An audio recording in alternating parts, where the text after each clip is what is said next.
예, 안녕하세요. 한국 IBM의 나병준입니다.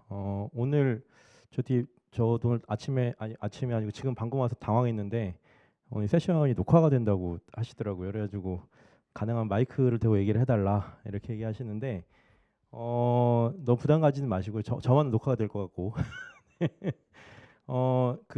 저는 항상 어떤 생각을 하냐면 그 오신 분들하고 나중에 비디오를 보시는 분들과는 차이가 있어야 된다고 생각을 하거든요. 무슨 말씀이냐면 저는 항상 세션 때마다 항상 그 보너스 트랙이 있습니다. 그 보너스 트랙은 녹화가 되면 안 되는 트랙이거든요. 그래서 오늘 세미나 보통 오시면 특히 저희 IBM에서 하는 세미나 오시면 연초에 오시면 그 연초에 대한 여러 가지 전략이나 이런 것들 들으시기 좋고 지금쯤 오시면은 뭘 들으실 수 있냐면 올해 어떻게 비즈니스를 했고 IBM이 이제 진행을 했고 내년에 우리가 어떤 계획을 갖고 있다라는 말씀을 드리게 되거든요. 미리 조금 정보를 들으실 수 있겠죠. 그래서 그런 부분들은 제가 이따가 보너스 트랙에 한번 말씀 한번 드리고 우선 그 IBM이 지금 무엇을 하고 있는지를 좀 말씀드리도록 하겠습니다. 그 보안을 보게 되면 IBM의 보안 전략은 크게 두 가지로 나눠져 있어요. 하나는 그 디지털 트러스트라고 하는 영역이 있는데 그건 이따가 이제 저희 박혜원 실장님이 이제 한 세 번째 세션쯤에서 이제 말씀드릴 것 같고 저희가 또 하나가 스트레스 매니지먼트라고 해서 주로 위협 관리에 대한 보안을 하는 부분이 있습니다. 그 위협 관리에 대한 보안이라고 하면은 흔히 얘기하시는 보안을 생각하시면 주로 생각하시는 게 뭐 랜섬웨어, 뭐 디도스, 그 다음에 뭐 우리 내부에 있는 뭐 내부자 위협, 특히 이제 정보 유출이라든지 아니면은 뭐 어떤 우리 내부의 뭐 APT 공격이라든지 이런 걸 통해서 우리가 직접적으로 공격을 받고 있는 영역들에 대한 부분을 관리하는 영역이 스트레스 매니지먼트라고 생각하시면 됩니다. 위협에 대한 이제 관리 영역이라고 해서 쉽게 이제 우리 기업에서 보시면 SOC라고 하는 시큐리티 오퍼레이팅 센터 보안 관제라든지 아니면은 뭐 방역이라든지 뭐 악성 코드에 대한 방어라든지 이런 부분을 담당하는 영역인데 이 부분에 대한 부분들이 요즘 많은 어려움을 겪고 있죠. 최근에 들어서 혹시 들어보신 분들이 계실지 모르겠는데 요즘 이제 그 인력이 많이 줄어들고 그러다 보니까 주로 기업들에서 그동안 전통적으로 해오던 보안 관제가 주로 보면은 직접 관제를 하시거나 아니면은 파견 관제를 받으셔서 어떤 전문 업체를 통해서 서비스를 받으시거나 이렇게 하신 형태로 지금까지 보안 관제를 하고 계셨는데 그 전문 업체들이 점점 파견 관제 수를 줄이고 있습니다. 그래서 저희 모 협력사 회사 같은 경우에도 이제 우리는 파견 관제를 안 할 테고 모두 원격 관제를 돌릴 테니까 이렇게 바꿔주세요. 뭐 이런 식으로 요청을 하셨던 경우도 있다고 해요. 그래서 그렇게 이제 하시는 이유 중에 하나가 여러 가지 그 인력에 대한 부분들, 그 다음에 요즘 이제 클라우드로 많이 이제 디지털 전환을 되고 나서 우리가 봐야 될 위협 사항들이 기하급수적으로 늘어나는 부분이 있다라고 늘 통상적으로 얘기를 하고 있죠. 보통 이제 클라우드 쪽으로 전환을 하시는 분들 입장에서 보게 되면 보안 관리를 하셔야 될 그 영역이 기존에 있었던 뭐 방화벽이나 IPS나 아니면은 뭐 APT 솔루션이나 이런 것들만 보는 게 아니고 클라우드에서 발생하는 수없이 많은 트랜잭션까지 내가 관리를 해야 된다라는 그런 부분들이 이제 우리의 관리의 영역으로 들어오게 됐습니다. 그래서 사실 클라우드 전환을 할 때 보안 관리를 하는 많은 분들이 어떻게 전략을 세우고 어떻게 관리를 하고 또 어떤 솔루션으로 우리가 저거를 대응을 할 거냐, 어떤 절차로 대응을 할 거냐 이런 부분들 때문에 굉장히 고민을 많이 하고 계시거든요. 자, 그래서 그런 부분들에 대한 걸 풀기 위해서 올해 이제 IBM이 여태까지 뭘 했냐라고 말씀드리자면 올해 4월 좀 됐죠. 4월에 RSA 행사에서 큐레이드 스위트라고 하는 새로운 오퍼링을 발표를 했습니다. 이 큐레이드 스위트 오퍼링이라고 하는 거는 한마디로 말씀드리면 IBM이 지금 외부에서 여러 가지 발생하는 위협 사항들을 이제 뒤에 저 다음에 있을 세션에서 원유한 차장님이 말씀하실 텐데 이제 란도리라고 불리는 ASM 솔루션과 그 다음에 우리 내부에서 여태까지 전통적으로 관리를 했던 큐레이더, SIM이나 NDR 같은 솔루션들을 어떻게 결합을 할 것이냐. 그리고 그것들이 SIM이나 NDR뿐만 아니라 지금 새롭게 우리가 보안 관리를 해야 될 EDR이라든지 아니면은 뭐 SOA라든지 이런 대응 부분들에 있어서 어떻게 효과적으로 기업에서 이런 것들을 운영을 할 것이냐라는 부분들을 여태까지 하던 방식들을 하려고 하다 보니까 다 손으로 해야 되고 손으로 하려고 하니까 사람이 필요한데 사람은 없고 앞에서 말씀드린 것처럼 그런 이유로 그러다 보니까는 다들 어떻게 되냐면 그러면은 사람의 수는 적거나 아니면은 사람이 계속 변화하니까 이거들을 어떻게 우리가 좀 효율화시키고 기업 입장에서 요즘 이제 좋아하시는 AI나 이런 걸 통해서 자동화를 어떻게 할 것이냐 이런 부분들에 대한 과제를 풀 문제가 생겼다라는 거죠.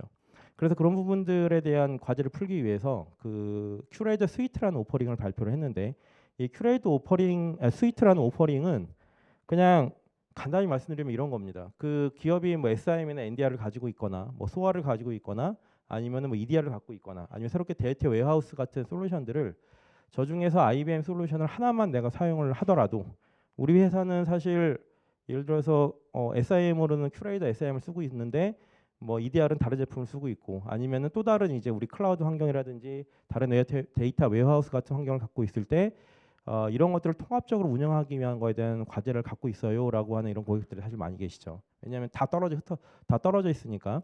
그래서 그런 것들을 통합적으로 운영을 해야만 우리가 한 곳에서 데이터 위협 사항들을 다 확인을 하고 위협 사항들을 확인을 해야 조사를 같이 할 수가 있고 조사를 같이 해야 그 다음에 대응도 빨리 할 수 있을 거 아니냐에 대한 숙제를 이제 풀게 되는 거죠.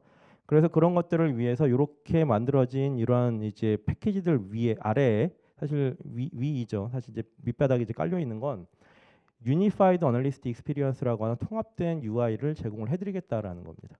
이 위에 있던 그 네 가지 모듈 중에 하나만 사용을 하시더라도 그럼 우리 회사가 뭐 SIM으로는 큐레이터를 쓰고 있는데 EDR은 다른 제품을 쓰고 있다 하더라도 이 Unified Analyst Experience라는 걸 이용을 해서 줄여서 이제 UX라는 용어로 이제 저희 통칭을 하는데 이 UAX라는 걸 이용을 하시게 되면 하나의 운영 환경을 가질 수 있도록 이제 해드리겠다라는 게 이제 올해 전략으로 됐어요. 그러면은 지금까지 우리가 이런 통합된 환경을 여태까지는 어떻게 하고 계셨냐면 대부분의 사용자분들이 보안 포탈이라든지 아니면 뭔가 대시보드를 커스터마이징해서 열심히 이제 개발을 하시고 이제 운영하고 계셨는데 문제는 이런 개발된 대시보드라든지 개발된 포탈을 이용을 하시면 개발 업체가 없어지거나 아니면은 뭔가 우리가 변화를 주고 싶은데 이게 바로바로 안 되는 거예요. 여태까지는 그렇게 해왔기 때문에 말로는 통합된 운영 환경이라고 했지만 실제로는 나중에 한 1년, 2년, 3년 이렇게 지나고 나면 다 또 떨어져 있는 그런 사일로화된 환경으로 되고 또 새로운 솔루션이 나오면 또 통합하기가 쉽지가 않고 그래서 이러한 부분들이 어려움이 있었기 때문에 아예 그냥 IBM에서 통합된 프레임워크를 제공하는 그런 UEX를 발표를 해서 고객분들 도움을 드리면서 이게 단순히 그냥 대시보드 하나 통합하고 그러는 게 아니라 여기에 IBM이 앞으로 말씀드릴 AI에 대한 기술들을 접목을 시키게 됐습니다. 그럼 이것들이 실제로 어떻게 도움을 드릴 수 있느냐? 여기 있는 것을 말씀드릴 건데 여기 있는 이 내용들은요 뒤에 자세히 말씀드릴 거기 때문에 이런 것들을 보시면 될 것 같아요. 이거를 실제로 써봤더니 이거를 이제 미국이나 이런 데서 실제로 이제 저희가 베타 테스트도 해보고 여러 가지를 해서 써봤더니 실제로 분석과 시간이 줄어들더라. 어떤 분들은 이런 얘기까지 하신 분들도 있다고 해요. 내가 5명의 새로운 분석가를 고용을 해야 되는데 이 툴을 써보니까 굳이 그 사람들을 힘들게 고용 안 해도 되겠더라. 기존에 있는 인력으로도 충분히 효과를 볼 수 있겠더라. 이런 이제 피드백을 주신 분들도 계시고 뭐 보시는 것처럼 뭐 대응 시간이 85%가 줄어들었다. 아니면은 위협에 대한 리스크 레벨을 우린 최대 75%까지 줄였다. 뭐 이러한 이제 것들의 내용 연구 결과에 나오게 되는 이런 효과를 거두게 됐다라는 겁니다. 그러면 이런 것들을 효과를 거두기 위해서 우리한테 필요한 게 무엇이 있느냐라는 것들을 이제 말씀드려야 되는데 이제부터 그 말씀을 좀 드리도록 하겠습니다. 앞에 제가 이런 걸 쭉쭉쭉 넘어갔던 이유는 뒤에 다시 또 자세하게 있기 때문에 넘어가게 됐습니다. 자 그러면은 지금부터 말씀드릴 부분은 뭐냐면 이 큐레이터 UAX라고 하는 이 부분들이 그런 기존에 있었던 우리가 갖고 있었던 이제 한번 생각해 보시면 우리한테 뭐 SIM도 있고 뭐 우리한테 EDR도 있었고 아니면 우리한테 뭐 다른 보안 솔루션들이 있었는데 그런 것과 이하의 차이는 무엇인지를 한번 생각하시면서 보시면 될 것 같아요. 첫째는 이건데요. 사실 이거에 대한 고민은 좀 오래됐습니다. 한 2019년도 정도에 어떤 고민을 했냐면 그전에는 사실 SIM이나 큐레이터 SIM이나 아니면 뭐 스플렁크나 아니면 일레스틱 같은 그런 SIM 솔루션들을 통해서 데이터들을 수집을 해서 우리가 이 수집한 데이터를 잘 분석하면 위협 사항을 빠르게 확인할 수 있을 거라고 생각을 했어요. 사실 그때까지도 그런 것들이 이제 주가 돼서 운영이 됐는데 2019년도부터 뭐가 나오기 시작했냐면 EDR이 나오기 시작했습니다. 우리가 흔히 얘기하는 뭐 IBM의 이제 큐레이터 EDR, 저희가 이제 리액트라고 불렸던 EDR 솔루션도 있고 뭐 사이버 리즌 아니면 크라우드 스트라이크, 뭐 센티넬 원 이런 여러 가지 EDR 제품들이 나왔어요. 이제 이런 EDR 제품들을 이제 보안 담당자들이 똑같이 SIM에서 기존에 하던 것처럼 비슷하게 데이터를 SIM에 밀어 넣어서 뭔가 상관 분석을 해야지라고 처음에 생각을 했는데 막상 해보니까 잘 안 됐습니다. 왜 잘 안 됐냐면 데이터가 너무 많아서 안 된 겁니다. EDR이라고 하는 거는 잘 보시면은 내가 마우스 하나만 움직여도 로고를 4~5개씩 발생시키는 아이거든요. 그런 아이들을 이제 스트리밍 형태의 데이터로 SIM의 기존의 SIM에 밀어넣으려고 하다 보니까 데이터를 다 넣을 수가 없는 겁니다. 너무 많고 그 대부분의 SIM들이 아시지만 용량 기반의 라이센스를 채택을 하고 있잖아요. 데이터를 많이 수집하면 비용도 많이 내라고 합니다. 데이터 저장 공간도 부족하고. 그래서 그런 부분들 때문에 EDR에 있는 데이터를 SIM에 다 밀어넣을 수 없는 상황이 만들어진 거예요. 그래서 어떻게 했냐면 대부분 사람들이 EDR에 있는 데이터는 SIM으로 집어넣는 건 다 포기를 하고 경보 데이터만 우리가 보내자 이렇게 생각을 한 겁니다. SIM으로 경보 데이터를 보내요. 문제는 뭐냐면 경보 데이터를 SIM으로 받아서 모니터링하는 건 좋은데 그 다음에 분석가가 뭘 해야 되냐면 자, 이 데이터가 참인지 거짓인지 확인을 해야 될 상황이 온 거죠. 그런 거 데이터 확인을 어디 가서 해야 되냐면 EDR에 다시 가서 확인을 해야 됩니다. 왜냐면은 원래 내가 갖고 있었던 스트리밍 데이터는 EDR에 그냥 존재하고 있으니까. 그러니까 굉장히 불편하게 된 거예요. 갑자기 그동안 SIM을 통해서 모든 게 모니터링이 다 되고 있었는데 내가 SIM과 EDR 두 가지의 창을 가지고 분석을 해야 될 상황이 만들어지게 된 겁니다. 근데 그게 EDR뿐만 아니라 점점점 그런 데이터들이 많아졌어요. 뭐 클라우드도 있고 뭐도 있고 막 잔뜩 많아지는 상황이 계속 만들어지게 된 거죠. 그래서 그런 것들을 극복하기 위해서 여러 가지 방안을 고민했는데 IBM에서 생각한 방법은 뭐였냐면 데이터가 어차피 그동안 고객들이 이미 SIM을 통해서 일부 데이터를 많이 모으고 있고 EDR도 하나의 데이터 소스고 클라우드도 데이터 소스고 그렇게 돼 있으니까 데이터를 한 곳으로 다 모으지 말고 데이터를 연결하자 이렇게 생각을 한 겁니다. 데이터를 연결하자. 데이터 연결을 하기 위해서 IBM에서 만든 게 OCA라고 하는 잘 안 보이시죠? OCA라고 하는 단체예요. 이 단체를 만들어서 뭘 했냐면 대부분의 회사들이나 보안 제품들이 각 공통적으로 사용하는 언어가 뭐냐를 연구를 한 겁니다. 어떤 데이터를 가지고 호환시키면 어떤 데이터를 가지고 만약에 이걸 연결시키면 호환이 되냐. 그러니까 모든 보안 제품에 상관없이 내가 한 형태로 데이터를 볼 수 있는 게 뭐냐라고 생각했더니 그게 뭐냐면 STIX라고 하는 언어였어요. 사실 언어는 아니고 STIX라는 거는 혹시 보안 쪽에 이제 많이 들어보시면 아시겠지만 대부분의 회사들이 채택하고 있는 위협 인텔리전스 정보들, 뭐 IP라든지 URL이라든지 뭐 해시라든지 이런 정보를 서로 교환하는 데이터 형태 포맷입니다. 제이슨 형태로 돼 있어요. 제이슨 형태 기반으로. 그래서 그것들을 가지고 우리가 통합을 하려고 해보니까 여기 밑에 있는 요 제품들이 전부 다 그걸 이해를 하고 있더라라는 거예요. 이 STIX는. 그러니까 이걸로 만약에 STIX를 기반으로 데이터를 호환시키면 우리가 벤더와 상관없이 모든 데이터를 다 교환할 수 있겠다 이렇게 생각을 한 겁니다.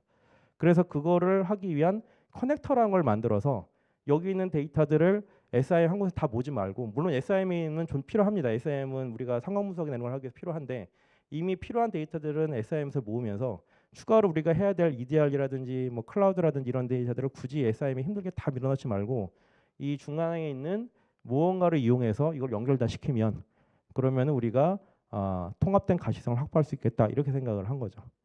이 중앙에 있는 이 무언가냐, 이 무엇이냐가 바로 여기 있는 UEX라는 용어로 통칭하게 된 형태가 됐습니다. 그래서 첫 번째 나온 게 뭐냐면 이 데이터 익스플로러라고 하는 앱을 만들었어요. 이거는 뭐냐면 연합 검색이라고 보통 얘기를 하는데 영어로 페더레이티드 서치라고 얘기를 하는데 우리가 가보시면은 우리 회사에 가보면 심이 하나만 있는 회사들도 있지만 여러 개 있는 회사들도 있어요. 어디는 큐레더를 쓰고 있고 어디는 스플렁크를 쓰고 있고 우리 회사에 다른 부서는 일레스틱을 쓰고 있고 뭐 어디는 뭘 쓰고 있고 EDR은 통합 못하고 있고 뭐 이런 상황인 거죠. 그것들을 갖다가 이 STX를 이용해서 중앙에서 한 번에 검색하게 만든 겁니다. 커넥터를 이용해서. 그러면은 사용자가 한 번에 검색을 쫙 돌리고 나서 결과를 내가 한 번에 쫙 볼 수 있게 하면 굳이 데이터를 내가 한 곳에 힘들게 모으지 않고 비싼 돈을 들여서 물론 저희도 SIM을 합니다만 힘들게 비싼 돈 들이지 않고도 SIM을 내가 더 확대하거나 이렇게 하지 않아도 되지 않겠냐 이렇게 생각을 한 거죠. 원리가 이렇게 됩니다. 보시면은 이렇게 되는데 여기 이제 중앙에 한 놈이 있어요. 이 스틱스라는 이 언어를 이용해서 쿼리를 날릴 수 있도록 하나를 개발했습니다. 그래서 얘가 이제 검색을 돌리는데 내가 여기서 찾고 싶은 데이터가 있겠죠. 예를 들어서 뭐 IP를 찾고 싶다, URL을 찾고 싶다, 해시를 찾고 싶다. 그럼 그걸 통해서 쿼리를 합니다. STIX 쿼리라는 걸 날려요.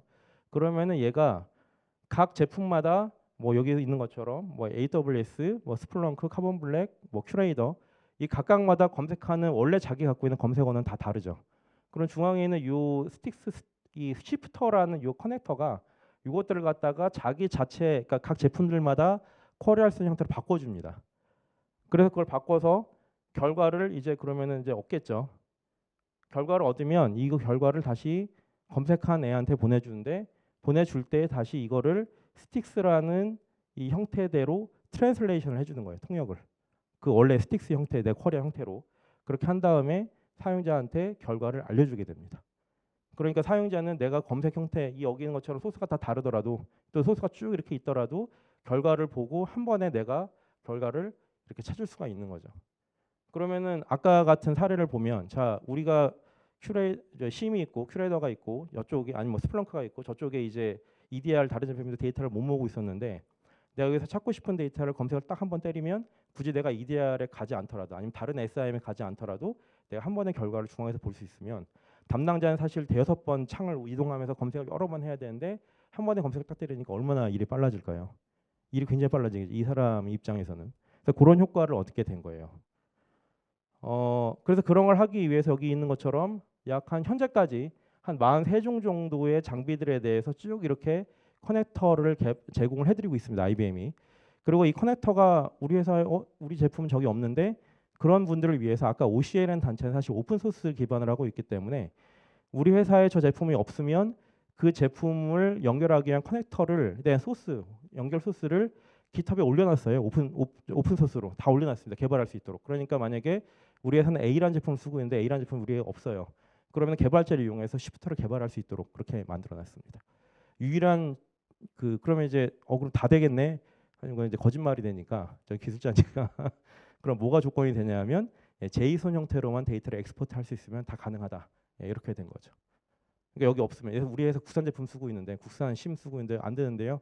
제이손 형태로 엑스포트만 할 수 있으면 다 끄집어낼 수 있는데 아시지만 요즘 제이손을 엑스포트하는 거는 대부분 제품들에 다 지원을 하고 있거든요. 거의 표준에 가까워서 그래서 그렇게 이제 하시면 될 것 같습니다.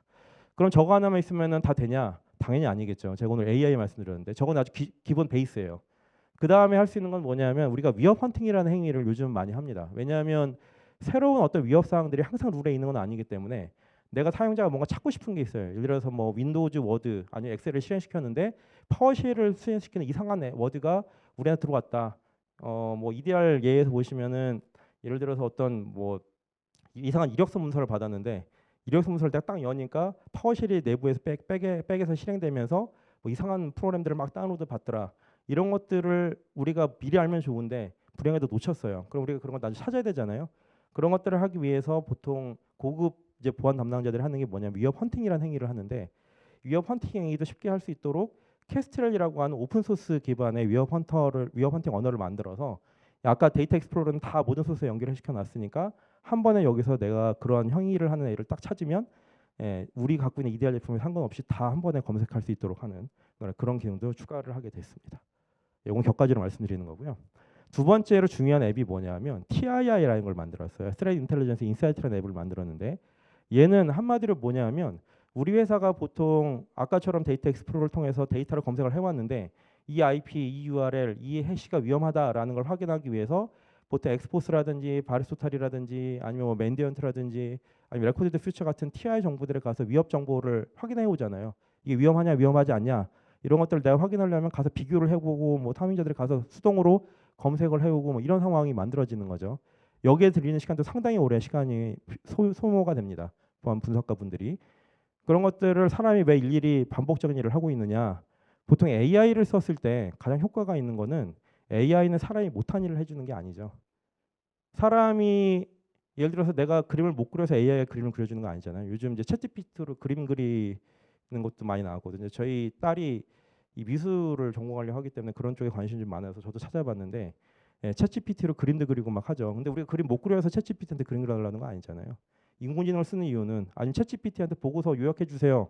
내가 보고서 요약 못해서 하는 건 아니고 내가 시간 줄이기 위해서 AI를 쓰지 않습니까? 그러니까 AI를 쓰는 가장 첫 번째 목적은 내가 반복적으로 수행하는 일들을 가장 줄여서 그 시간을 내가 다른 시간에 쓰고 싶다라는 거예요. 그러니까 반복적으로 뭐 TI 분석하고 이런 것들을 왜 사람이 늘 하고 있어야 되냐라는 거죠. 그래서 그거를 사람이 하지 말고 그냥 그렇게 아까 보셨던 것처럼 데이터를 검색해 왔을 때 그 데이터 안에 있는 IP, URL, 해시 위험성이 있는지 확인하는 그 절차를 사람이 하지 말고 얘가 알아서 쫙 내가 연결되어 있는 TA 정보에 가가지고 위험 인텔리전스 정보에 가서 데이터를 한 번에 긁어올 수 있으면 굉장히 좋을 거잖아요. 그걸 하기 위한 플랫폼으로서 Threat Intelligence Insight라는 이 서비스 애플리케이션이 나왔고 MI 어펙티드라는 서비스를 이용해서 새로운 위협 컬렉션이 들어올 때마다 그거를 읽고 거기에는 리포트 안에 있는 IoT 정보들을 자동으로 막 연결된 데이터 소스에 가서 스캐닝해서 결과를 알려주는 거예요. 그럼 내가 굳이 힘들게 막 가가지고 그런 것들을 찾을 필요가 없게 되는 거죠. 그래서 여기 써 있는 것처럼 12종 이상의 12종 현재까지 12종인데 더 늘어나고 있어요. 계속 버전 올라갈 때마다 현재 12개 정도의 위협 인텔리전스, 엑스포스를 빼고 IBM 엑스포스는 당연히 기본으로 들어가 있고 그게 가지고 있는 뭐 맨디언트라든지 레코드 퓨처라든지 바리스타리라든지 뭐 시스코라든지 이런 것들을 연결 다 시켜놔서 사용자가 어떤 IP 정보나 해시 정보를 올렸을 때 거기에 대한 위협 정보의 관련성이 있는지를 쭉 자동으로 확인해 오는 거죠. 이게 이제 두 번째가 됩니다. 그리고 여기에 맞춰서 아까 위협 헌팅을 말씀드렸는데 위협 헌팅을 내가 하려고 하더라도 내가 뭔가 위험한 성 있는 인사이트를 얻어야 될 필요가 있잖아요. 그런데 그런 인사이트를 사용자가 항상 가가지고 어떤 새로운 위협 사항이 뭐가 발표가 됐는데 예를 들어서 이번에 예전에 로그4j나 아니면 발표됐던 어떤 다른 경보 G스케일러에 있는 여러 가지 그런 어떤 위협 사항들처럼 새로운 위협 정보가 확인됐는데 사용자가 늘 일일이 가가지고 그거를 구독하고 룰을 새로 만들 수가 없잖아요. 그래서 그런 것들을 도움을 드리기 위해서 Threat Detect and Response Center라는 앱을 만들어서 여기에는 시그마라고 불리는 단체가 하나 있습니다. 글로벌에. 이 시그마 단체의 목표는 뭐냐면 모든 전 세계에 있는 유명한 SIM, EDR 제품에 벤더에 상관없이 벤더 종속이 아니라 벤더 뉴트럴하게 쓸 수 있는 룰을 만드는 게 이 단체의 목표예요. 일종 오픈 커뮤니티입니다. 근데 이 오픈 커뮤니티에서 룰을 막 올려놓는데 이 룰이 다 쓸 수 있는지 없는지 확인하기는 쉽지가 않잖아요. 수천 개가 있거든요.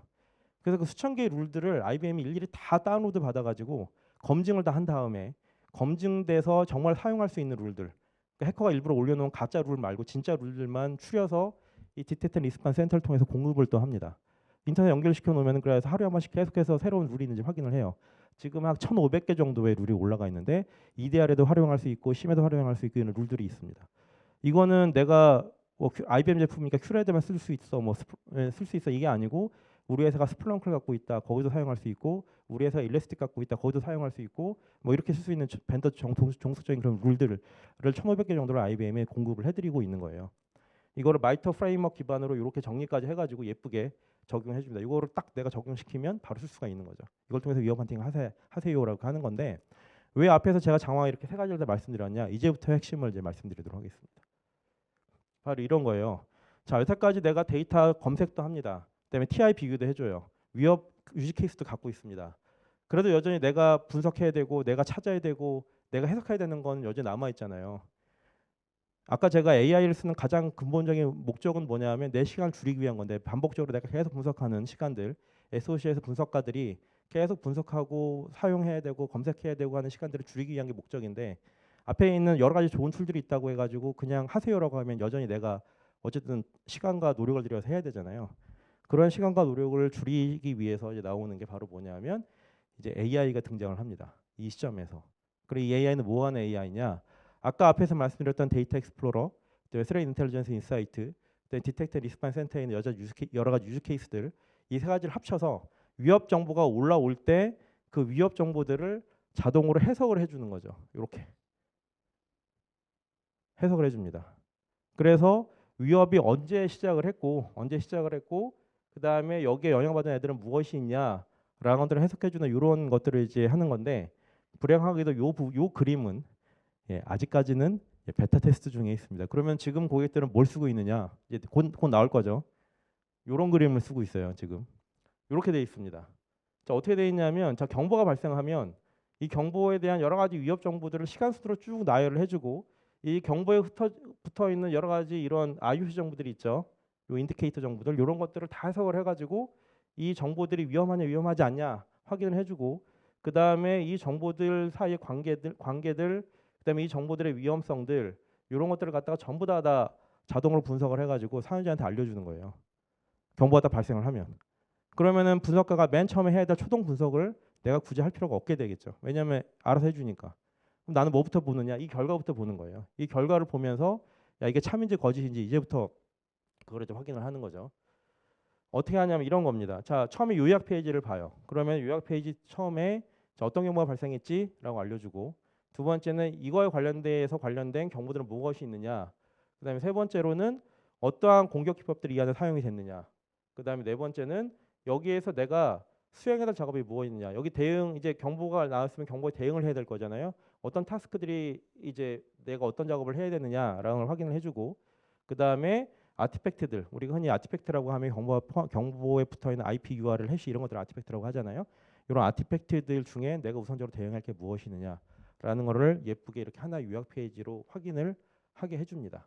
그러면서 이제 여기 있는 것처럼 이 케이스에 대해 아까 보신 것처럼 타임라인을 이렇게 그림을 그려주는 거죠. 그러면은 경보가 발생을 했는데 경보에 있는 데이터들을 자 내가 한 100개 정도의 경보 이벤트를 받았어요. 근데 경보를 100개 받았다고 하면 다 이 100개 안에 경보가 들어가 있냐? 그렇지 않거든요. 보안 분석가 분들 하시는 일을 보면 뭐 IPS나 APT에서 경보가 발생했어요. 그럼 방화벽 로그도 뒤져야 되고 어디 다른 웹페이지 로그도 뒤져야 되고 어디도 뒤져야 되고 막 뒤지셔야 되거든요. EDR도 뒤지셔야 되고 그것들에 대한 뒤지는 작업들을 사람이 여태까지 손으로 하고 있었는데 그거를 갖다가 아까 말씀드렸던 데이터 익스플로러를 통해서 연결이 다 되어 있으니까 자동으로 가서 다 뒤져줍니다.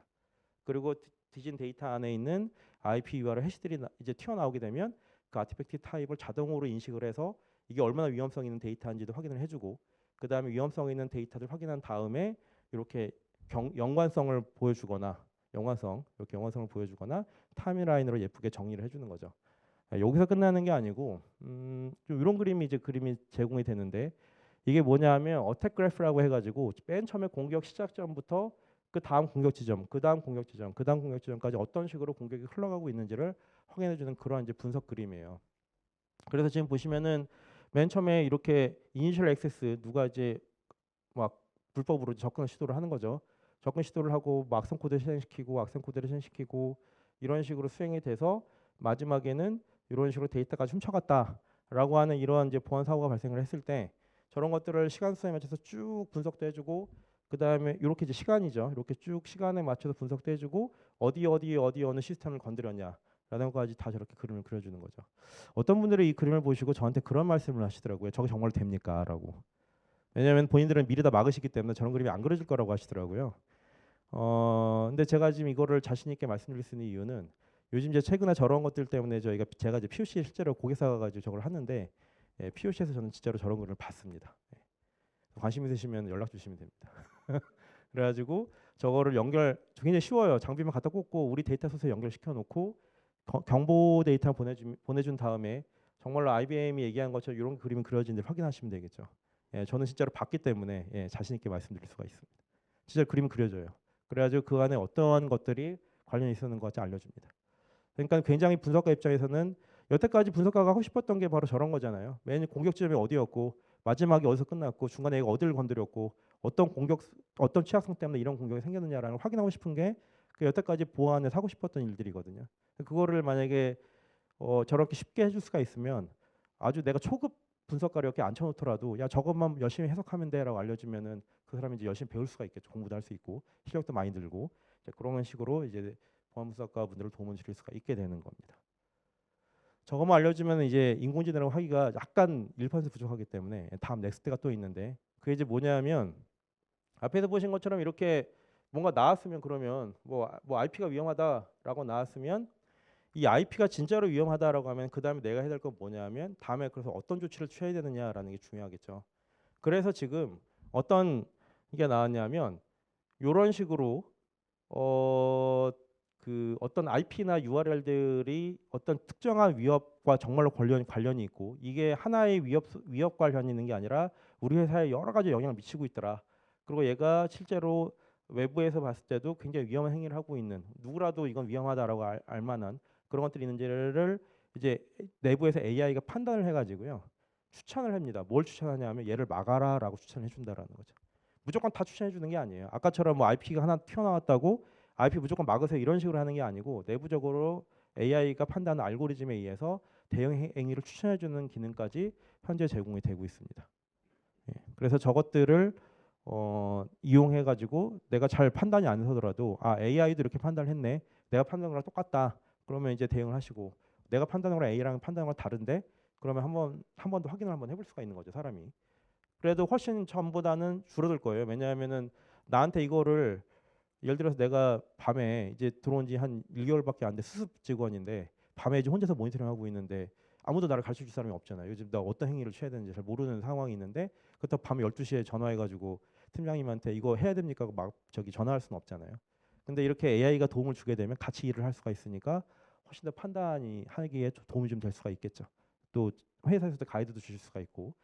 그래서 이런 것들을 이용해서 대응에 대한 행위를 레코멘데이션 하는 기능까지가 현재 온프렘에서 제공이 되고 있습니다. 왜 온프렘으로 강조를 하느냐? 원래 이게 사스 온프렘 버전 두 가지가 있는데 온프렘 버전 여기까지, 사스는 여기 추가적 기능이 더 있거든요. 현재는. 그 사스에 있는 기능들이 내년에도 또 온프렘으로 계속 얹어지고 있습니다. 예, 여기까지 들어주셔서 감사하고요. 예, 그 질문이나 궁금한 점들은 제가 저기 앉아 있을 테니까 저한테 이따가 뭐 휴식 시간 해주시거나 그러시면 될 것 같습니다. 감사합니다.